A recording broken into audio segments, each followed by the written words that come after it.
Saudara-saudari, salam sehat, Tuhan memberkati kita semua. Romo Patri, selamat sore. Selamat sore, Romo. Saudara-saudari, pada sore hari ini kita akan berbicara tentang salah satu fenomena, yaitu orang pindah agama.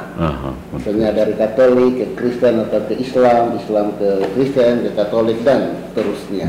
Dan kalau kita melihat salah satu fenomena, ketika mereka yang pindah ke agama lain, setelah itu tidak memperdalam agama mereka, tetapi justru selalu katakanlah menyerang agama sebelumnya dengan berbagai macam cara. Misalnya para mualaf, yaitu misalnya kita contoh Yahya Waloni, Don Ditang, Kainama, dan seterusnya. Mereka ini adalah para mualaf yang setelah pindah menjadi Islam tidak memperdalam keislamannya, tetapi justru selalu menyerang gereja Katolik dengan berbagai macam dalil. Bagaimana pendapat Romo tentang hal ini? Baik, terima kasih Romo. Tentang konversi umat yang beragama dari agama satu ke agama yang lain, itu sebenarnya pertama-tama daripada prinsipnya gereja Katolik tetap menghargai kebebasan setiap pribadi untuk menganut agama tertentu. Itu diatur dalam ensiklik Dignitatis Humana, ya, tentang kebebasan agama dan kebebasan untuk upaya pencarian kebenaran. Nah, pada prinsipnya gereja mengajarkan bahwa keutuhan kebenaran itu ada di dalam gereja Katolik. Kemudian gereja mengakui pula bahwa adanya unsur-unsur kebenaran yang bisa ditemukan dalam agama-agama lain, kepercayaan-kepercayaan lain. Nah, seperti fenomena yang Romo kemukakan tadi, saya juga mengamati hal yang sama. Orang-orang yang terkenal ya di sosial media seperti Don Ditang, Ustadz Kainama, Yahya Waloni. Lalu ada satu juga pendeta orang Manado, Pak Danja Mumek. Jadi menurut saya ketika hadir di sosial media, meskipun mereka itu mengaku sebagai mungkin dalam hal ini orang-orang yang beragama Islam, tapi kita bisa menemukan bahwa mereka bukan mengajar tentang Islam, tapi berusaha mengajar tentang kekristenan versi apa yang mereka pahami sendiri, padahal mereka sudah menempatkan diri di luar. Nah, menurut saya ini bisa terjadi karena konversi mereka terhadap agama baru itu bukan karena pemahaman yang menyeluruh atau benar-benar paham tentang, kalau misalnya dia berasal dari Kristen, dia benar-benar paham tentang kekristenan dan kemudian membandingkan dengan pemahamannya yang juga cukup menyeluruh tentang agama barunya, sehingga kemudian dia berusaha untuk menunjukkan kesalahan. Tetapi yang sebenarnya terjadi adalah ketidakpahaman terhadap ajaran Kristen itu sendiri, dan ketika dia menghindarkan diri dari kekristenan misalnya, lalu dia berusaha untuk mengajak semua orang mengikuti bagaimana cara dia memahami kekristenan. Nah, saya pikir kita sebagai orang Kristen tentu akan bertanya, siapa kamu? Kalau memang kamu benar-benar paham tentang kekristenan, pasti kamu akan berada dalam kekristenan itu sendiri. Tidak mungkin Anda keluar lalu merasa lebih tahu dari orang Kristen tentang kekristenan. Nah, ini juga saya sendiri sebagai pemerhati, penanggung jawab salah satu, ya, sebagai seorang imam Katolik, saya mengharapkan netizen-netizen Katolik dan Kristen pada umumnya jangan terjebak dengan ajaran-ajaran kekristenan dari orang yang bukan Kristen, apalagi yang pernah menjadi Kristen. Pendapat pribadi saya adalah lebih banyak orang meninggalkan kekristenan bukan karena alasan yang rasional dan teologis yang bisa dipertanggungjawabkan, tapi lebih karena pengaruh emosional. Ya, ada banyak hal lain, unsur perasaan, emosional, dan hal-hal lain, kepentingan lain. Itu kita tidak bisa sebutkan satu persatu. Itu pendapat saya, Romo. Saya melihat, Romo, kalau pengamatan saya, bisa salah, bisa benar. Kalau orang Katolik yang pindah, misalnya ke Islam misalnya, jarang orang Katolik yang pindah menjadi Islam, yang mualaf itu menjelekkan agama Katolik. Justru yang mereka yang berasal dari Protestan yang pindah menjadi Islam, kemudian justru itulah yang menyerang kekristenan dengan pemahaman mereka tadi yang kurang tahu kebenaran dalam kekristenan itu. Yang tadi kita sebut beberapa tadi, Kainama misalnya, Don Ditang misalnya, itu kan dari Kristen, Protestan, bukan Katolik. Bagaimana pendapat Romo? Ya, ini menarik ya, karena bisa sangat sensitif. Ya, dari kekristenan yang sekian banyak versi, ya seperti tadi Romo katakan, saya juga sebenarnya sependapat ya, Pertama, sebelum ke yang benar-benar bukan Kristen, di antara apa kita katakan denom Kristen, saya juga mengamati hal yang sama, Romo. Kalau orang berpindah dari Katolik ke Kristen yang Protestan, dia akan menjadi galak sekali dan menantang gereja Katolik. Sebaliknya, orang yang justru dari Kristen dan masuk ke Katolik, dia akan sangat-sangat rendah hati. Ini terbukti dari banyak, justru mereka menjadi apologet-apologet terbaik. Ini terbukti di Amerika. Nah, persis hal yang sama ketika kita mengamati mereka yang dari beragama Katolik dan memilih untuk menjadi mu'alaf misalnya, biasanya lebih banyak karena alasan emosional, dan mereka menyadari sesungguhnya bahwa ada banyak hal lain dan itu bukan alasan teologis. Karena itu ketika berada di luar, berada sebagai bukan lagi agama Katolik, mereka tidak lagi sibuk mengurus agama Katolik karena mereka tahu bahwa di situ mereka dibesarkan dengan tradisi Katolik, dan sekalipun berada di tempat yang baru, mereka akan tetap memberikan apresiasi seperlunya terhadap gereja Katolik yang membesarkan mereka. Itu yang saya lihat. Tapi pola pikir yang sama ini tidak terdapat di antara saudara-saudari kita terpisah, teman-teman Protestan, karena sejak menjadi anggota gereja Protestan misalnya, sejak dia hidup dalam tradisi Protestantisme yang menolak otoritas dan memperjuangkan kesetaraan, ketika dia berupaya sendiri untuk menemukan apa yang bagi dia adalah kebenaran, lalu dia memilih sesuai dengan katakan pilihan hatinya sendiri, dia akan berjuang bagaimanapun. Misalnya kalau dia keluar dari Kristen, dia akan berjuang bagaimanapun untuk semua orang mengikut dirinya sendiri, ya. Itu seperti yang dilakukan oleh apologet mantan Kristen yang berada di Islam. Kita tahu, kita yang Kristen tahu bahwa serangan-serangan mereka itu sebenarnya serangan yang timbul dari salah paham mereka sendiri. Jadi mereka salah paham kekristenan, lalu menggunakan kesalahpahaman itu untuk membelokkan sedikit ajaran Katolik, kemudian dengan mudah menyerang. Kalau dipikirkan secara cermat, mereka sebenarnya menyerang kesalahpahaman mereka sendiri. Sayang sekali klarifikasi dari pihak-pihak yang berkompeten biasanya tidak diperhatikan.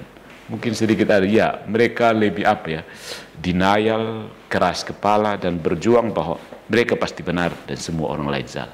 Sebenarnya prinsip ini sudah self-refuted ya, karena mereka sendiri menolak bahwa misalnya pendeta atau imamnya bisa salah, karena itu dia memilih ajaran yang berbeda. Tapi kemudian dia berusaha untuk mengatakan bahwa saya tidak bisa salah, jadi kamu harus ikut saya. Nah, menurut saya ini juga kontradiksi. Apalagi misalnya kalau pindah itu karena ada sakit hati atau ada masalah dalam gerejanya dulu, rasa benci terhadap gereja sebelumnya atau kekristenan sebelumnya itu pasti akan muncul dalam pengajaran-pengajarannya. Iya, benar. Ini yang saya bisa katakan sebagai unsur alasan-alasan emosional ketika orang berpindah agama. Alasannya sama sekali tidak berhubungan dengan teologi. Nah, yang menjadi kesalahan adalah ketika orang menggunakan unsur emosional ini untuk kemudian mengembalikan semacam kembali untuk menyerang gereja asalnya atau komunitas asalnya. Ini akan kelihatan seperti dia kecewa karena sesuatu persoalan yang tidak selesai di komunitas asalnya dan lain-lain, dibawa ke sana lalu tanpa refleksi diri, tanpa pertobatannya sesungguhnya, dia berusaha membalik situasi. Jadi kebencian yang dirasakan, direpresi selama ini, berusaha diungkapkan kembali ke pihak lawan dengan berusaha menjelek-jelekan komunitas asalnya. Saya pikir ini hal yang tidak elegan ya. Ketika Anda berkeputusan untuk meninggalkan satu komunitas kepercayaan, Anda tidak berhak lagi untuk berapa. Sekalipun mungkin ada kesalahan atau unsur-unsur emosional, saya harusnya kalau sudah berada di luar ya terima saja bahwa saya sudah lepas dari itu semua, saya tidak punya urusan itu. Nah, sayang sekali kita bisa melihat bahwa sebenarnya dia secara tanpa sadar dia sebenarnya yakin akan sesuatu kebenaran di tempat asalnya, hanya saja dia berjuang supaya orang bisa mengikuti apa yang diyakini tentang komunitas asalnya sendiri. Saya pikir seperti itu. Maksudnya orang-orang yang, ini pendapat pribadi saya, orang-orang yang meninggalkan kekristenan sebenarnya tidak begitu yakin bahwa ada kebenaran lain di luar kekristenan. Hanya mereka berpikir bahwa kekristenan itu harus versi sesuai dengan yang mereka pahami. Ya, ketika mereka berada di luar pun, mereka berusaha untuk menjelaskan, misalnya Pak Dance Mumet berusaha untuk menjelaskan kekristenan. Jadi menurut mereka, posisi mereka di komunitas yang baru itu adalah versi yang paling benar di dalam kekristenan, seperti itu. Saya juga melihat dengan mereka pindah, Ya. justru dengan menjelekan agama sebelumnya, komunitas sebelumnya, itu menjadi panggung mereka untuk mereka bisa terkenal, mereka bisa diterima. Jualan mereka itu, kalau tidak, karena agama agama yang baru dipahami dengan benar. Sekarang mau ngajar apa? Ya sudah, untuk bisa laku, bisa jualan, ya lakunya menjelekkan agama sebelumnya. Bisa juga itu, saya berpikir begitu. Iya, salah satu.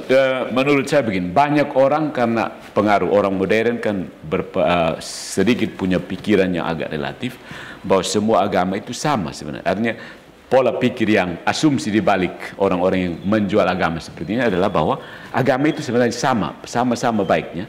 Karena itu untuk benar-benar mencari perhatian, mencari keuntungan dari agama, memang Anda harus sedikit pindah-pindah, lalu kemudian berusaha untuk menyulut agama lain, berusaha untuk bersikap sedikit ekstrim sehingga mendapat perhatian dan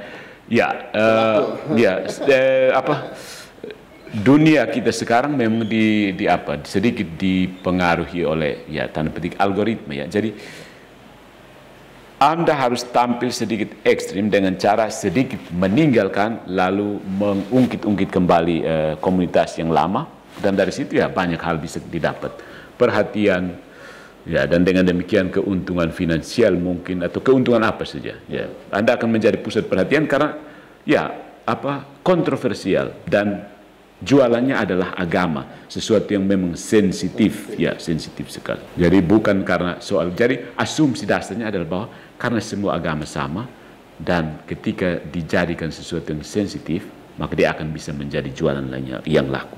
Dan demikian kita bisa berkesimpulan bahwa mereka yang pindah agama lalu berteriak-teriak menjelekkan komunitas asalnya itu sebenarnya itu seperti itu, mau jualan saja.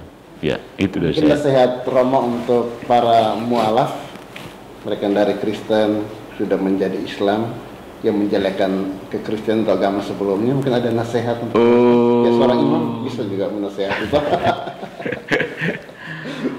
Baik, mungkin seperti ini ya, mereka yang sudah meninggalkan kekristenan.